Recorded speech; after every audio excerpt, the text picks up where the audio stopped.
Estamos começando mais esse podcast Bacon.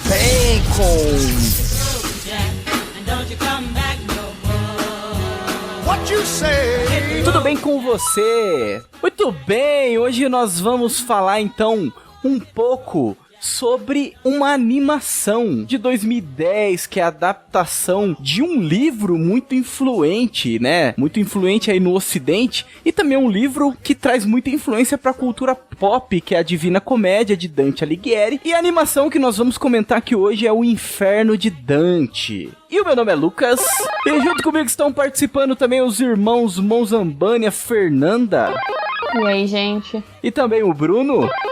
E aí, pessoal? Voz quem traz abandonar e toda a esperança. Então a gente vai falar um pouco da animação, vai falar um pouco do livro, vai falar um pouco sobre o Dante, né, o autor desse livro. Muito bem, meus caros nerds conservadores dessa terra de Santa Cruz, acompanhe então mais esse episódio do Bacon Podcast.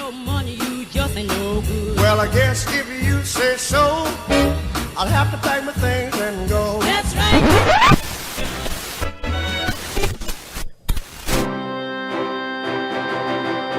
Bacon Podcast.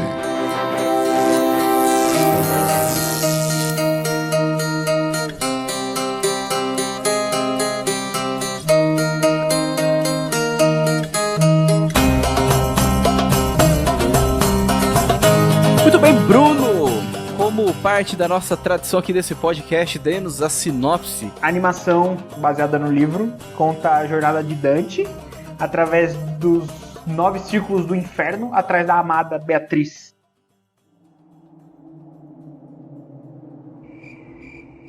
É isso. Pra não falar besteira, eu vou ser sucinto. É bem isso, né? E tipo, eu não li o livro, o Bruno falou aí também nos bastidores também que não leu, né? E a única que leu aí foi a Fernanda, né? A Fernanda sempre salvando essa parte cultural do podcast, a parte mais intelectual, né? Não, peraí. Eu li, mas não vale muita coisa mesmo não, viu? Não, e eu assim, eu vou me criticar e te criticar. Não dá nem pra dizer que é a parte intelectual, pô. Divina Comédia é básico, é literatura clássica. Clássico, a gente é zoado mesmo de não ter lido. Eu peguei ele, comecei e não li. E tava bom, eu não li porque eu sou sem vergonha. Abandone a esperança todo aquele que entrar aqui. Dante. Então, essa é uma obra que influenciou muito, né? As gerações. Todas as gerações, inclusive a nossa. E a gente tem um monte de anime, como por exemplo Cavaleiro Zodíaco, que usou muito disso. A gente tem, na saga de Hades, a gente tem filmes, séries, enfim. Qualquer até uma representação do céu, do inferno, tudo tem uma base ali, né? Do purgatório, sempre tem uma referência. Até eu tava assistindo uma série adolescente, aquela que eu reclamei que é ruim esses dias, lá da Ordem. Não assistam, gente, não vale a pena. E tinha uma referência ao Dante com a frase lá do começo do inferno. Então, Percy Jackson também tem referência nos livros bem legais. Apesar de já pegar a parte grega, né, fala do Orfeu, enfim, mas que Dante também se baseou para criar a Divina Comédia.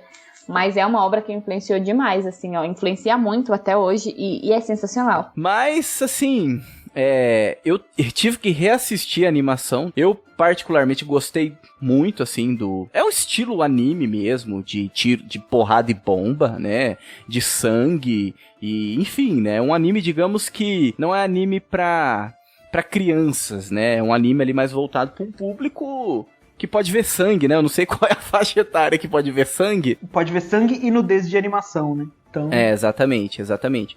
Porém, eu achei, assim...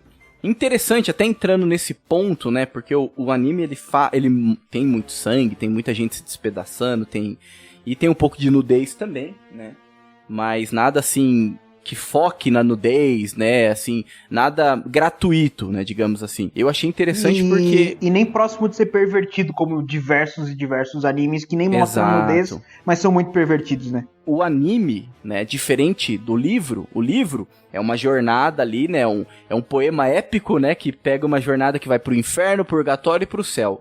O anime já não, o anime é somente no inferno.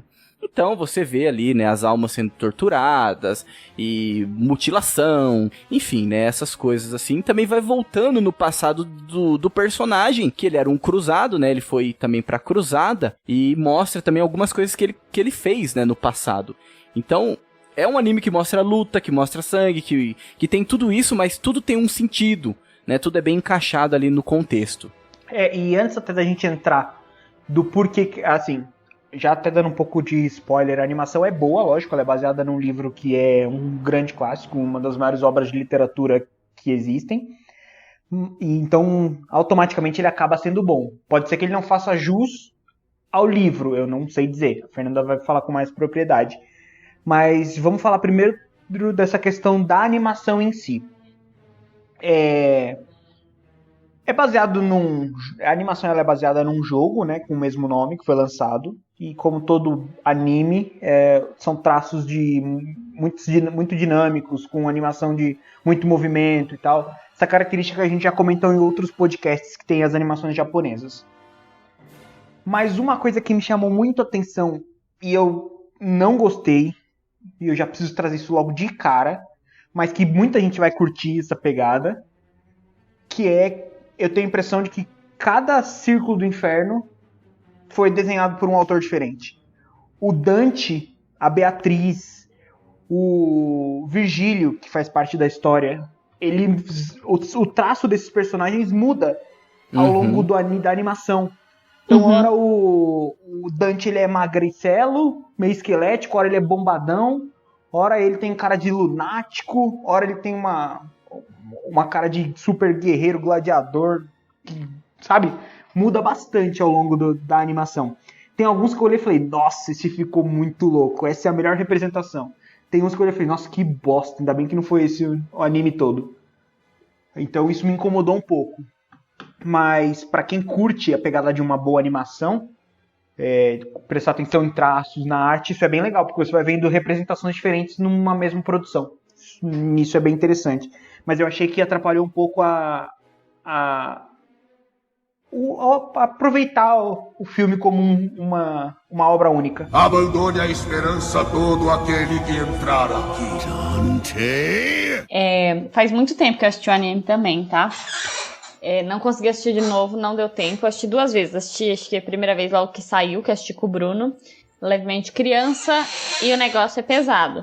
Segunda vez que eu assisti, eu já era adulta, né? E já consegui pegar mais do anime, assim, pegar mais da profundidade da história, né? Porque a história da Divina Comédia é sensacional. Então, e uma das coisas que eu gostei bastante a segunda vez que eu vi foi exatamente essa mudança. Ela dificulta um pouco o entendimento, mas eu achei que como arte, assim, tipo, você tem vários traços e todos muito bons, muito bem feitos pra você apreciar, e é como se cada... porque pensa que você tá numa jornada pelo inferno, né? E cada traço, ele parece que conversava muito com o círculo do inferno que ele tava. Então, o traço por exemplo, na parte que ele tava lá, do parte mais sensual, o traço era mais fluido, era mais sensual. Na parte que tem uma parte do frio também era mais rígido, entendeu? Então, pra mim, eu achei que isso acrescentou na obra, porque você conseguia... parece que o traço combinava com o ponto que estava sendo, o ponto central daquele determinado círculo, que era o sofrimento daquelas pessoas, entendeu? Então, traz um caráter um pouco psicodélico, né? Um pouco meio doido, mas eu particularmente gostei bastante.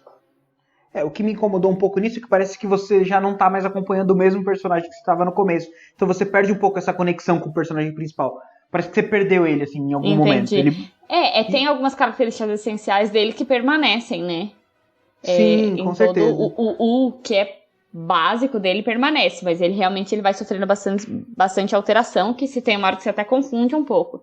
Mas eu particularmente gostei muito dessa ideia da mudança, especialmente porque eu fui assistir, deixar muito claro, eu assisti o anime primeiro e fui ler a Divina Comédia bem depois, né? Bem depois mesmo. Mas eu consegui ver a experiência de imaginar, de entender um pouco o que era o inferno, né, através do anime. Tanto que, depois de um tempo, eu fiz os exercícios espirituais de Santo Inácio. Em uma das meditações, a gente tinha que contemplar o inferno. E eu contemplei o inferno baseado no anime. Eu até comentei, porque eu saí rindo, né, da contemplação. Tipo, foi uma contemplação muito bonita, muito pesada, muito difícil.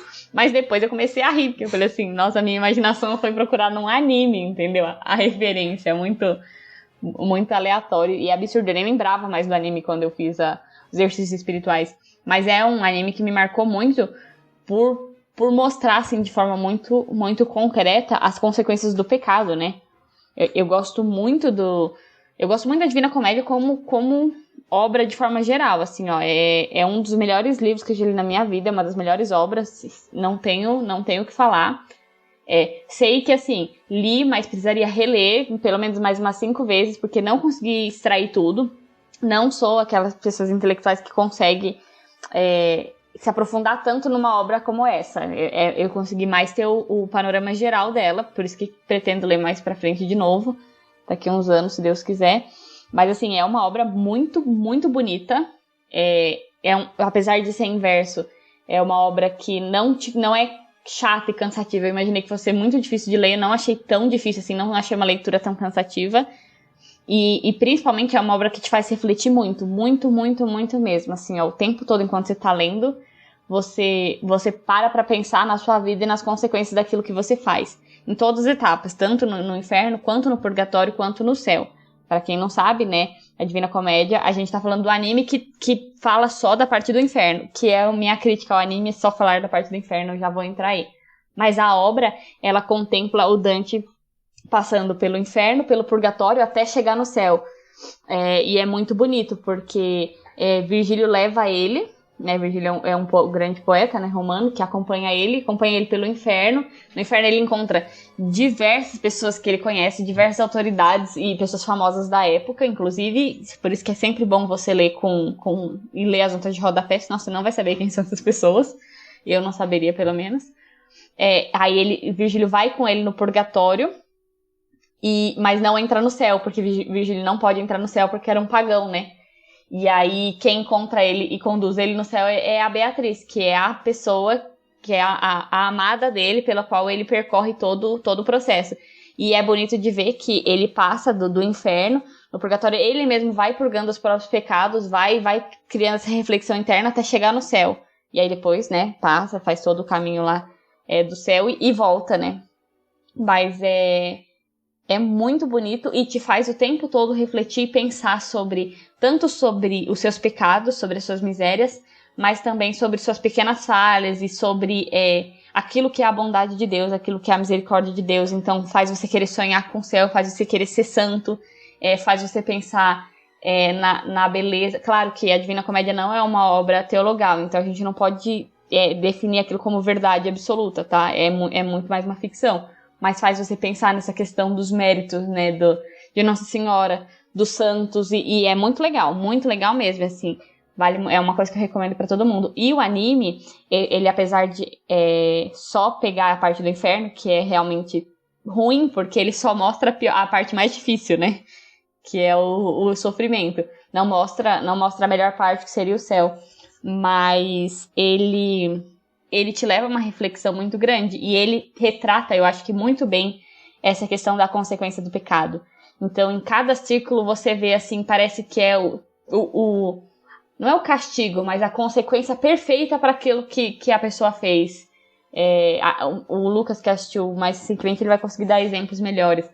Mas é muito bom, e o anime, ele passa muito isso, ele passa esse sentimento, ele passa essa impressão que te faz ficar pensando.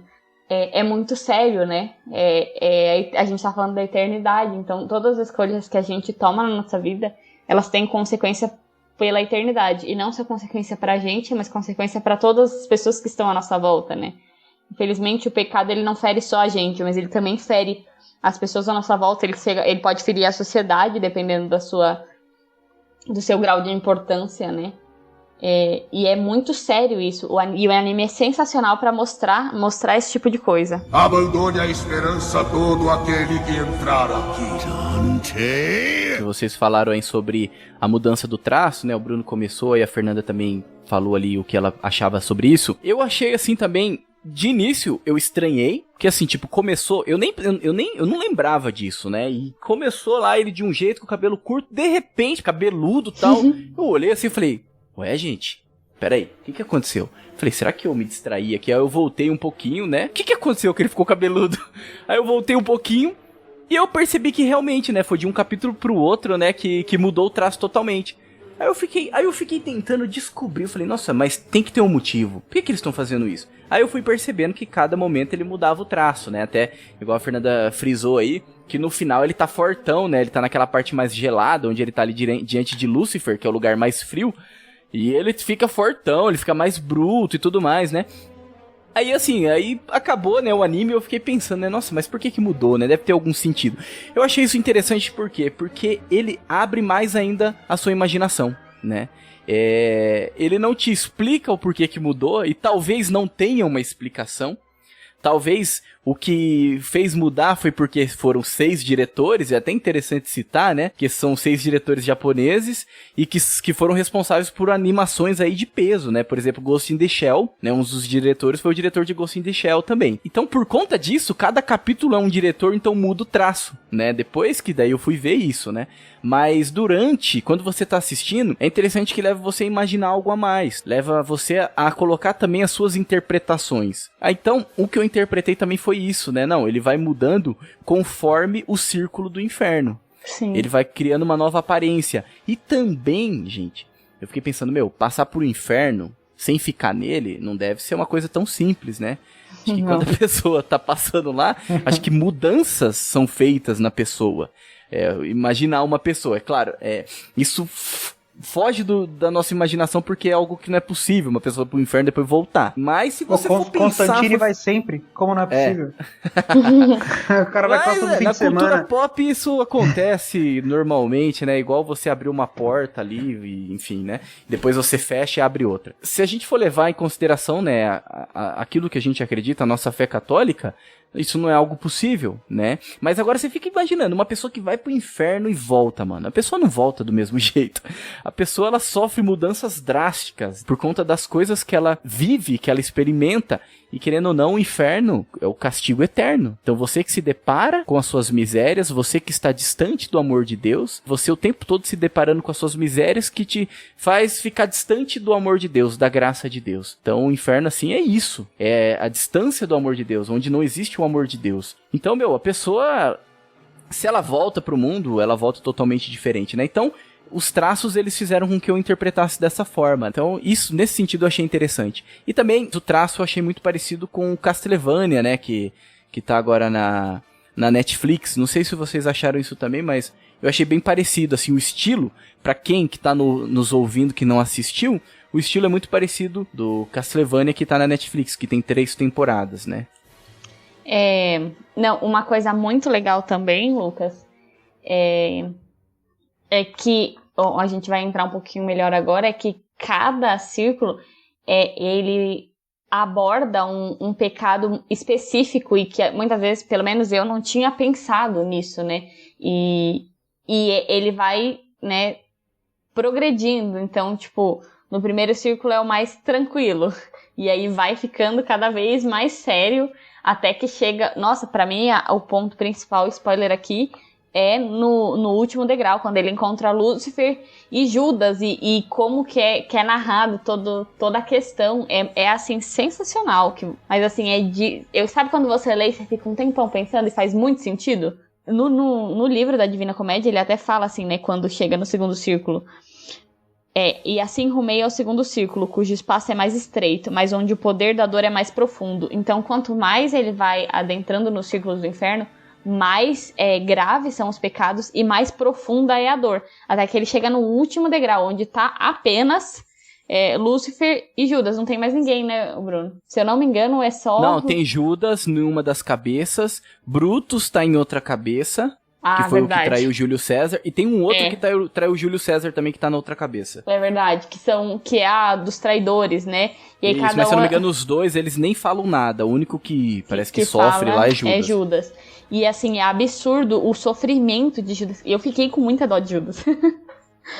Porque é muito absurdo o sofrimento, mas o tamanho da traição, né? E aí você vê que o pior o pior pecado é o da traição, né? Porque traiu o Senhor. É interessante que Dante ele coloca, né, como o pior, né? O pior pecado de todos, né? O último, o círculo 9, né? Não sei se é isso, mas que é o dos traidores. Sim. E lá junto no colo do capeta, né? Na verdade, na boca. Literalmente tá Judas, né? Aquele que traiu nosso Senhor Jesus Cristo. E ele tá sofrendo a maior de todas as penas, né?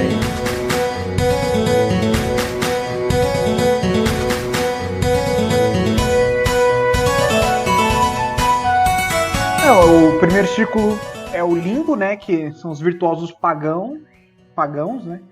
Onde estão as almas dos não batizados e daqueles que morreram em virtude antes da vinda de Cristo. Então aqui está dizendo que está Horácio, Homero, Ovídio, passou por lá Adão, Abel, Noé, Abraão, mas esses foram para o céu, segundo o próprio Dante. Mas assim, uma observação então, dentro do desenho, é que é interessante porque o limbo é o lugar do nada. É o lugar que as pessoas elas não sofrem, mas que vive um tédio eterno, né? Tipo, você tem certeza que você não vai contemplar Deus, mas você vai ficar ali. E você vai ficar ali pra eternidade, né? Então pensa nisso, né? Meu Deus. E o Virgílio que conduz Dante pelo inferno, ele é desse círculo. O segundo círculo, Vale dos Ventos, é o da luxúria. Aqui estão personagens como Cleópatra, Helena, Aquiles, Paris. E é aqui nesse círculo que o juiz do inferno, Minos, julga para qual círculo o condenado vai. Onde eles fazem confissões dizendo sempre a verdade, porque ali eles já não tem mais o dom da inteligência. Uma coisa também, vinculando com a animação, né? Porque o Dante, ele mata todos os chefão aí dos círculos, né? Na animação. Né? Baseado em jogo. Na animação, exatamente. Onde tem alguém mandando, corta a cabeça e mata, enfim. Que não é o que acontece no filme. Eu bem queria jogar esse jogo, porque agora que eu sei que tem um jogo, eu fico com muita vontade de jogar ele. Tem um lugar onde ficam os filósofos, né? Não lembro qual que é. Que no filme, na animação, ele mostra também. É no limbo. É no limbo mesmo? Mas aqui dentro do limbo tem um castelo da ciência humana. Isso. Com as 7 muralhas, o Trivium e o Quadrivium. Exatamente. Que é tipo, seria que o mais próximo do céu que eles poderiam chegar, né? Já que, porque eles buscaram a Deus verdadeiramente, porém não existia revelação. Então eles têm uma vantagem em relação ao resto dos pagãos. Mas, infelizmente, como não tinha revelação, o céu não está acessível. Por exemplo, Platão e Sócrates estão lá. Exatamente. Isso mesmo. Terceiro círculo, Lago de Lama, da Gula. Sim, esse é um que me assustou muito, tanto na animação quando eu li. Primeiro porque gosto de comer, né, gente? Um McDonald's, um lanche de vez em quando é maravilhoso. Só que é um pecado que, principalmente hoje em dia, por mais que, beleza, a luxúria é um pecado que está relativizado, mas entre os cristãos, entre os católicos, não está. A gula, entre os católicos, entre os cristãos, está relativizada, né? Eu falo que o que salva é o jejum de sexta-feira, porque é o único... É o que salva mesmo, porque nos outros dias só por Deus.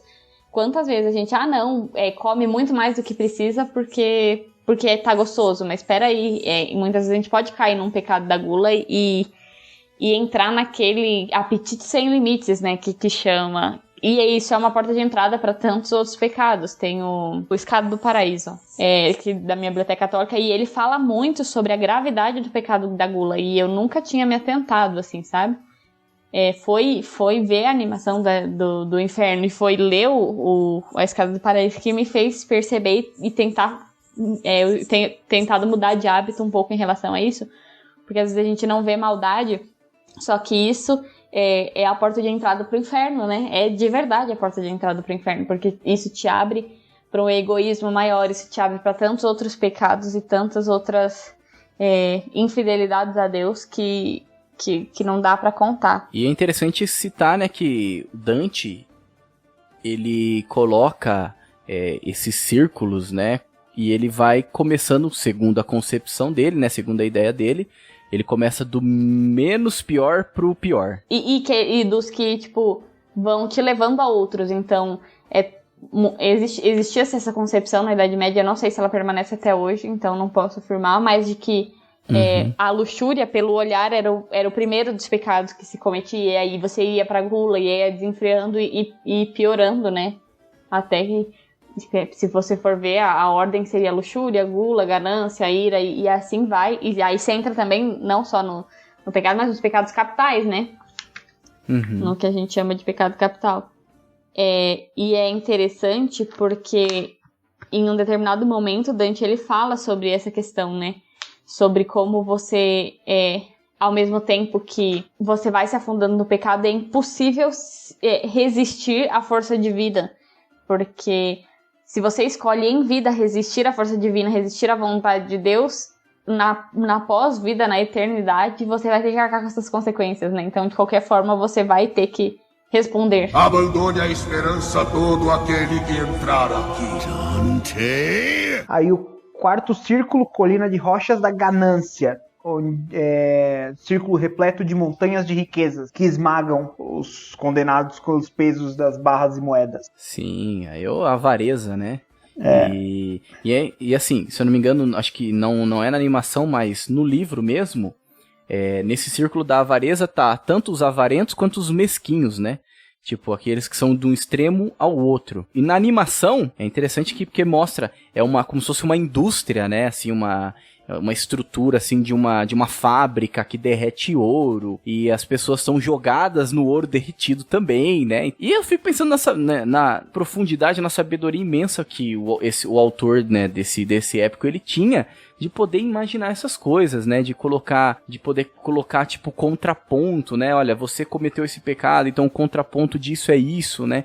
Então ele tinha uma base, inclusive tomista, né? Uma base tomista ali muito profunda também, para aquilo ali que ele escreveu. O quinto círculo, Rio Estige, né? O da ira, e aí terminam os círculos de pecados cometidos sem a intenção. E aí que começam os círculos mais pesados mais ainda. Embaçados. Que digamos que são dos pecados conscientes, né? Conscientes, né? Exato. De pessoas que tinham consciência daquilo que estava fazendo e fez mesmo justamente para causar divisão, né? Enfim. E é nessa cidade que tá, inclusive, porque a Divina Comédia, né? E a animação também, ele mistura muitos elementos cristãos, católicos da época, mas também com a mitologia grega, romana, com a antiguidade, né? Então, nessa cidade tá a Medusa.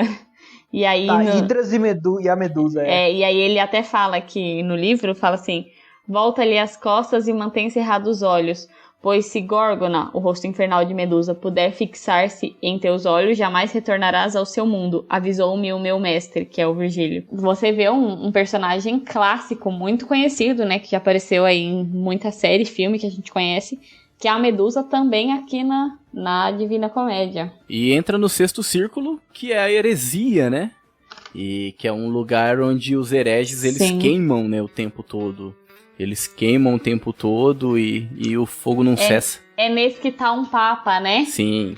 Anastácio II. Que ele inclusive, aí é parte polêmica, é que o Dante colocou um papa. E o Virgílio fala pro Dante nessa parte, né, que todo mal que é cobrado nesses degraus tem origem na prática da injustiça, seja pela violência ou pela fraude. E interessante que Dante Alighieri, ele é de 1265 a 1321.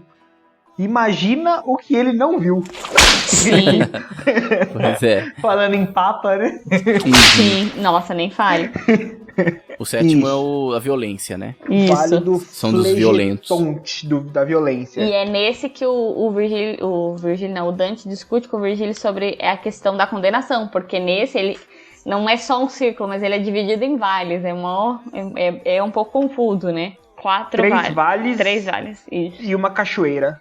No primeiro vale é a violência contra o próximo, o segundo os violentos contra si mesmos, e o terceiro, que são os piores, né, a violência contra Deus. E aí o Virgílio questiona, né, sobre essa questão do que de como funciona, né, essa violência, como funciona para existir essa condenação. Porque existe por exemplo, aqueles que cometem violência contra si mesmo, que vivem num remorso absurdo, e aí cometem a violência contra si mesmos. Porém, o remorso, o arrependimento seria bom, enfim.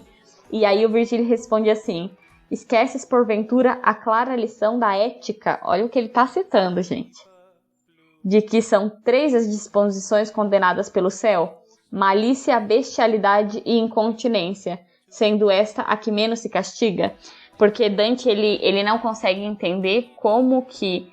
ele questiona porque ele não consegue entender como que uma pessoa que é violenta, por exemplo, contra si mesma, uma violenta contra o próximo, é muito mais condenada do que alguém que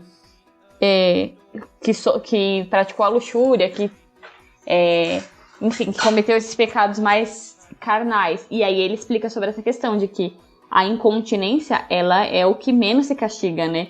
Então a violência é muito mais grave, porque a violência afeta o outro, e a violência contra si mesmo, contra Deus, é ainda pior. Abandone a esperança todo aquele que entrar aqui.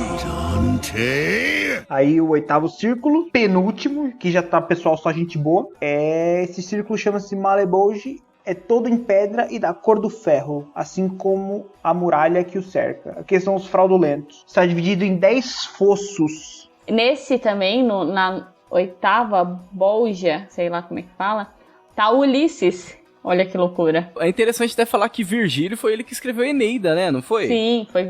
Por isso que ele é o poeta que guia o Dante, porque dizem, né, acredita-se que Virgílio seja o maior poeta latino que já existiu, e Dante escreve em latino, no caso é em italiano, porque o latim dele já tava virando italiano. Mas sim. Por isso Virgílio, entendeu? É legal exatamente por isso, a genialidade de Dante que faz ligação com absolutamente tudo. Então você lê isso aqui e você pensa, putz, preciso ler a Eneida, preciso ler a Odisseia, preciso ler a Ilíada, porque ele faz referência a tudo. E aí você fala assim, não tenho tempo disponível para ler tudo, porque preciso trabalhar. Mas tudo bem. E o 9º, né, o círculo dos traidores. E a traição, segundo Dante, é o maior de todos os pecados, né? O 9º círculo, ele também tem algumas partes, né, digamos assim. Sim, esferas, né, parece. São esferas. O 9º círculo é o Lago Cossite, da traição, e ele é dividido em esferas. Eu gosto que a gente deve estar falando os nomes todos errados, mas segue o baile. Eu tô falando, né? Tudo bem. Não, eu também, assim, meu filho, só por Deus. Gente, você que tá ouvindo esse podcast, eu quero pedir desculpas aqui, publicamente, entendeu? Eu peço que você tenha um pouquinho, assim, de caridade. Nós estamos cansados, hoje é quinta-feira, são 9h30 da noite. Estamos trabalhando muito, mas estamos aqui tentando gravar e fazer alguma coisa levemente decente pra vocês. Só ignora o que a gente tá falando, lê o livro e assiste o anime que vocês vão gostar, vai ser maravilhoso, vai valer a pena, é isso que importa. E não só isso, mas a gente é burro mesmo, a gente tá querendo falar de negócio que a gente não tem moral pra falar. A gente tá tentando aprender, nós estamos na busca, mas... Não, mas a gente tá falando da animação, pô, da animação. A gente quer jogar um jogo, essa é a verdade.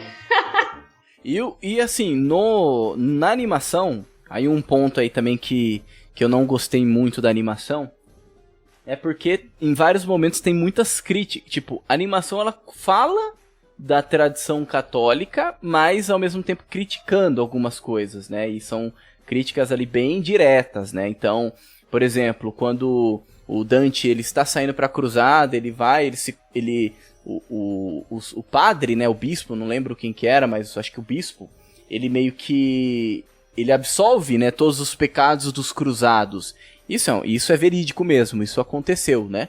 Uhum. Aí, durante a animação, existem algumas críticas que falam, né, como um homem pode perdoar os pecados de outro homem.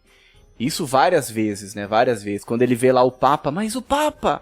ele que perdoou os nossos pecados, como que ele tá aqui, né? Então, várias vezes eles vão criticando essa questão, né? A questão da autoridade da igreja, deturpando, trazendo aquela imagem da igreja inquisidora, a igreja como vilã, que foi enfrentar os muçulmanos, etc e tal, né? O Bruno falou nos Dark bastidores. Fantasy. Achei que era a mesma do...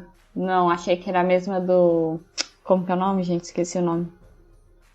Enfim. Sim. Da EA Games? É a EA Games? Ó, foi feito pela Dark Fantasy. Ela é produzida pela EA Games, Big Star, Digital Emotion, JM Animation, tem várias, tipo, não é uma só. Uhum, sim. Inclusive a Visceral Games participa também.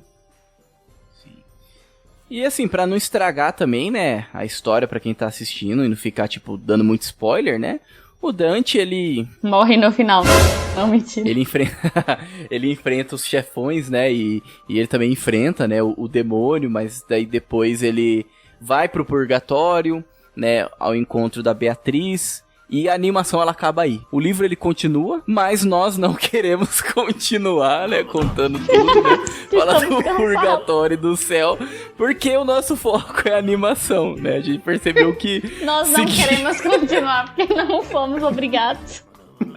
Exatamente. E a gente quer apresentar pra você a animação aqui.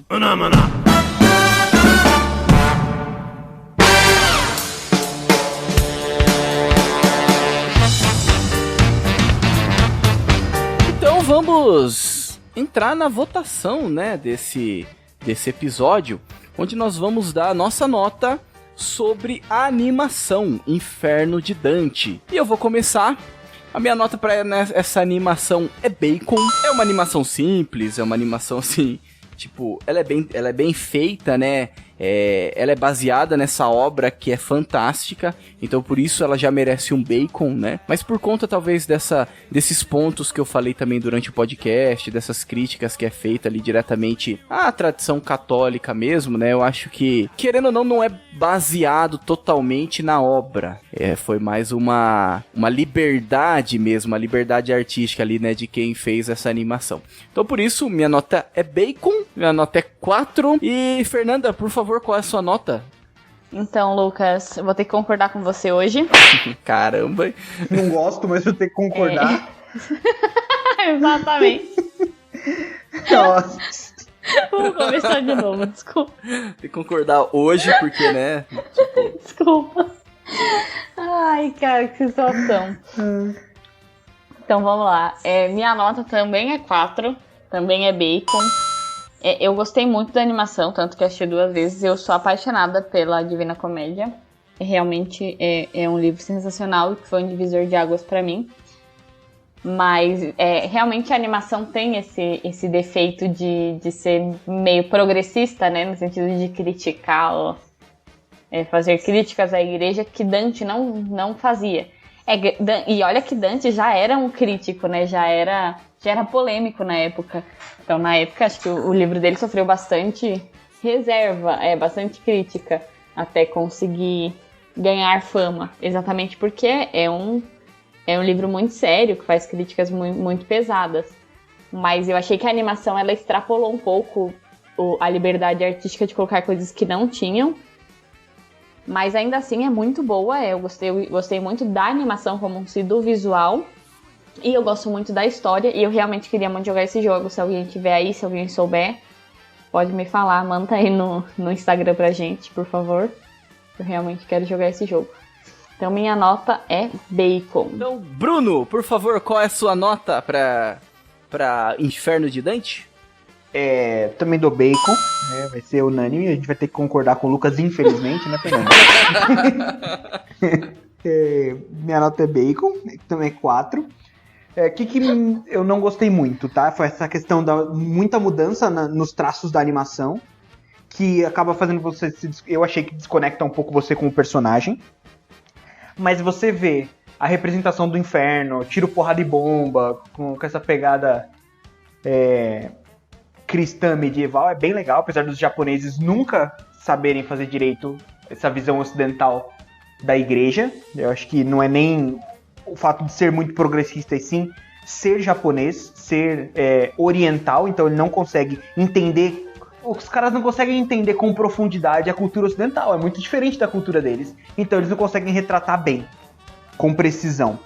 Eu acho que quem melhor retratou no Japão os 9 círculos do inferno foi o cara dos Cavaleiros do Zodíaco, na saga de Hades, Por isso é importante a importância de ler os clássicos, né? Que é uma coisa que a gente não fez aqui, né? Um exercício de casa que a gente não fez. Né? Então, é isso que eu ia falar. Você tá mandando o povo fazer o que a gente não faz.